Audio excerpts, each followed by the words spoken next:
Assalamualaikum warahmatullahi wabarakatuh. Channel ini menceritakan alur cerita dari buku cerita silat yang ada. Karena hanya alur cerita, maka disarankan untuk membaca bukunya secara utuh. Untuk menambah semangat, saya mengharapkan dukungan pada channel ini dengan cara tekan tombol merah dan aktifkan loncengnya agar mendapat lanjutan ceritanya.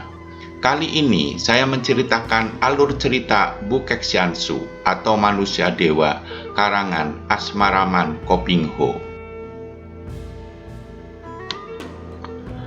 Jilid 21. Dequatlin melihat Swathong lalu menyerang dengan pedang buih merahnya. Melihat sahabatnya diserang, Xuanzu pun menyerang Dequatlin. Biarpun Quatlin telah mengelak, tetap saja pedang tulang ular Xuanzu melukai lambungnya. Dequatlin sambil membalikkan pedangnya menyambar leher Xuanzu.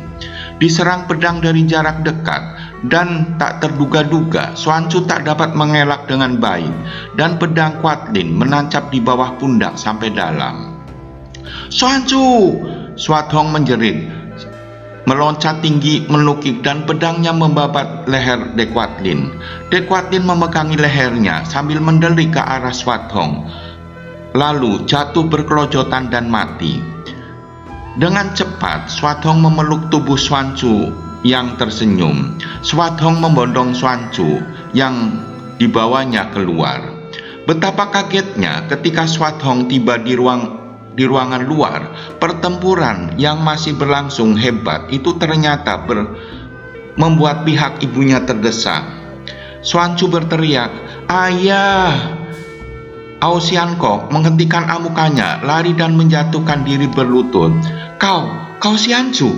Ayah, aku puas dapat bertemu denganmu. Xuanzu anakku, kau ampunkan dosa ayahmu." Xiankok meraung-raung ketika menyaksikan dengan mata kepalanya sendiri betapa putrinya yang baru dilihat menghembuskan napas terakhir dengan bibir tersenyum di dalam dekapannya.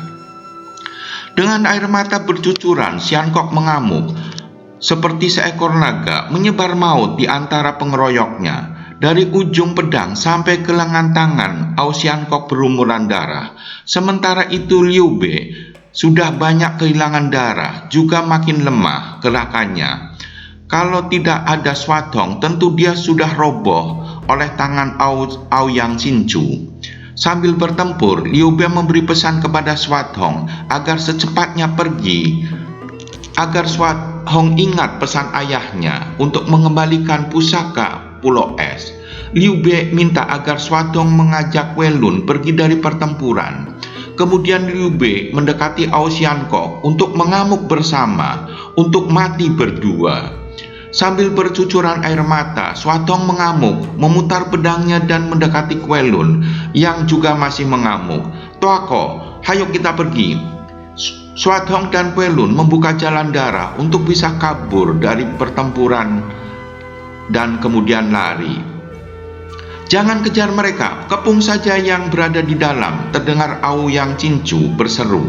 Menghadapi pengeroyokan secara terus-menerus, akhirnya seiring matahari terbit, Ao Xiankok dan Liu Bei roboh berdekatan di dekat mayat Xuanzu. Setelah penguburan jenazah Dequatlin selesai, Han Buong diangkat menjadi raja muda yang berkuasa di Rawa Bangkai, di mana telah dibangun sebuah gedung mewah lengkap dengan semua pelayan dan perabotnya. Han Buong mengerti bahwa dia sengaja dibuang setelah ibunya tewas. Bagaimana dengan Xin Liong? Xin Liong menderita luka yang amat parah. 2 hari pingsan di dasar sumur yang lembab tanpa diusik oleh ular-ular itu. Karena tanpa sengaja di saku baju Xin Liong terdapat batu mustika hijau dari Pulau Es milik Han Swathong. Pada hari ketiga, dengan keluhan panjang, Xin Liong bergerak dan bangkit duduk bersila mengatur pernapasan, menyalurkan tenaga dan hawa sakti ke dalam tubuhnya, mengobati luka dalam tubuhnya. Sin Leong bangkit berdiri dengan hati-hati. Beberapa kali Sin Leong menggunakan kepandaiannya untuk keluar dari dalam sumur, dan setiap kali meloncat, dia menggunakan singkang di kedua tangannya untuk mendorong batu. Segala cara untuk keluar dari sumur dengan menggunakan seluruh kepandaiannya telah dilakukan Sin Leong, namun selalu mengalami kegagalan. Sin Leong menyadari dan menerima kehendak Tuhan. Sin Leong mulai memeriksa semua yang ada di sekelilingnya. Dia menemukan jalan air yang menetes dari langit-langit gua. Dia menemukan jamur yang tumbuh dengan subur karena memperoleh sinar matahari.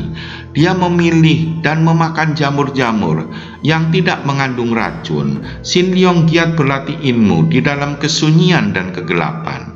Semuanya diterima dengan ikhlas, dan tanpa disadari perasaan dan pikirannya menjadi luar biasa tajam. Semua ilmu yang pernah dipelajari, dibaca, dan sukar dimengerti kini menjadi jelas dan dapat diselami intinya. Di luar kesadarannya sendiri, ilmu kesaktiannya bertambah pesat dan terus berkembang sehingga timbul kekuatan mukjizat yang luar biasa. Pada suatu hari terjadilah kesibukan besar. Beramai-ramai orang kate bekerja keras membongkar batu-batu yang menutup sumur. Setelah sepekan bekerja keras, barulah batu besar terakhir yang menutup sumur dapat disingkirkan.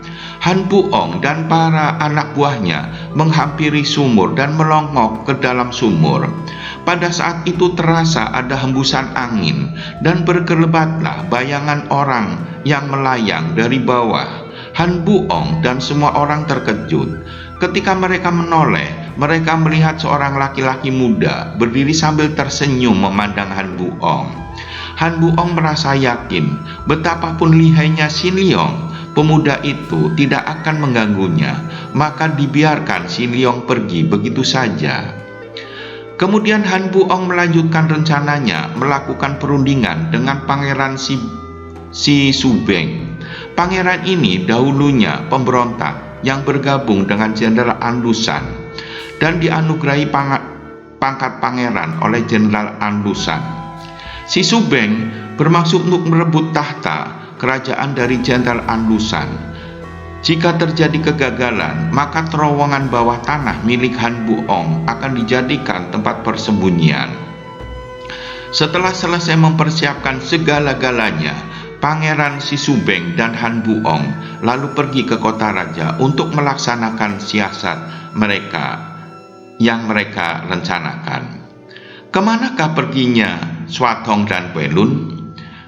Di bagian depan telah diceritakan betapa dua orang muda ini berhasil menyelamatkan diri. Setelah mereka tiba di dalam sebuah hutan, jauh dari tembok kota raja, barulah keduanya berhenti dalam keadaan terengah-engah. Quelun memberanikan diri dengan kata-kata yang membuka kenyataan. Ingatlah Nona, ingatlah pesan ibumu, ingatlah pusaka Pulau Es. Ucapan penuh semangat itu benar-benar menyadarkan Swathong. Swathong memegang tangan Quelun. Kuetako, terima kasih atas peringatanmu. Hampir aku lupa akan tugasku. Engkau sungguh baik sekali, Tuako. Aku akan menyusur Toan Ki dan Swinyo ke puncak awan merah. Kemudian aku akan kembali ke Pulau Es untuk selamanya. Selamat tinggal. Swathong meloncat dengan cepat sekali dan sebentar saja dia sudah lenyap. Ketika tiba di puncak awan merah, tempat tinggal racun bumi Siang Kuan Hau, ternyata racun bumi bersama putrinya telah beberapa pekan pergi turun gunung dan tidak ada Bu Swinyo dan Lim Toan Ki yang datang. Swathong pun meninggalkan puncak awan merah kembali ke kota raja. Sampai 2 tahun dia berkelana mencari kedua orang itu, namun anehnya tidak ada seorang pun yang tahu akan mereka.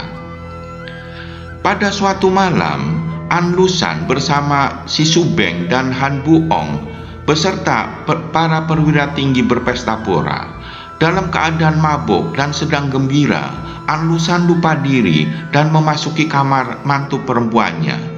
Ketika pintu kamar itu dengan paksa dibuka oleh pangeran, Alusan tidur mendengkur kelelahan, sedang istri pangeran itu menangis terisak-isak, berlutut di atas lantai.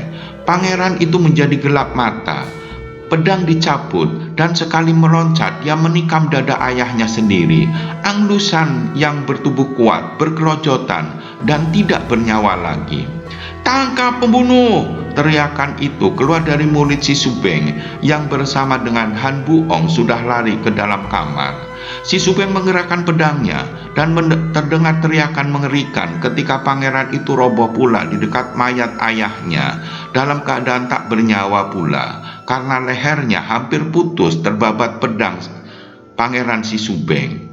Gegerlah seluruh istana, rapat kilat diadakan, dan si Subeng yang dianggap membela kaisar itu mengangkat diri sendiri sebagai raja, dan Han Buong menjadi raja muda pembantunya.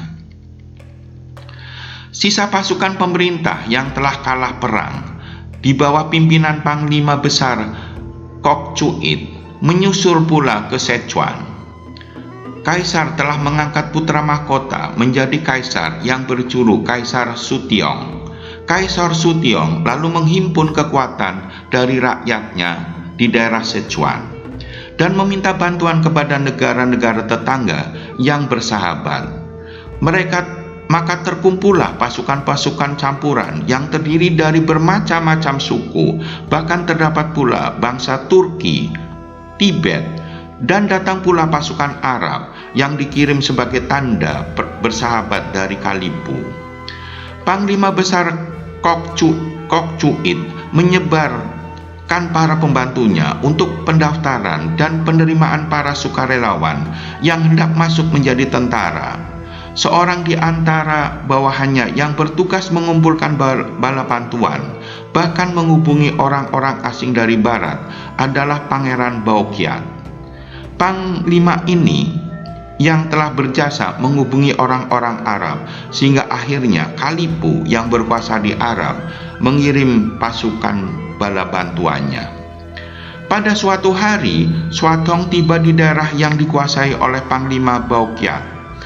Di tengah jalan, dia melihat seorang laki-laki asing yang tinggi besar dan gagah memegang gendewa dan anak panah, dikelilingi prajurit Han dan Arab sambil tertawa-tawa. Suatong menyatakan ingin membantu kaisar sebagai sukarelawan.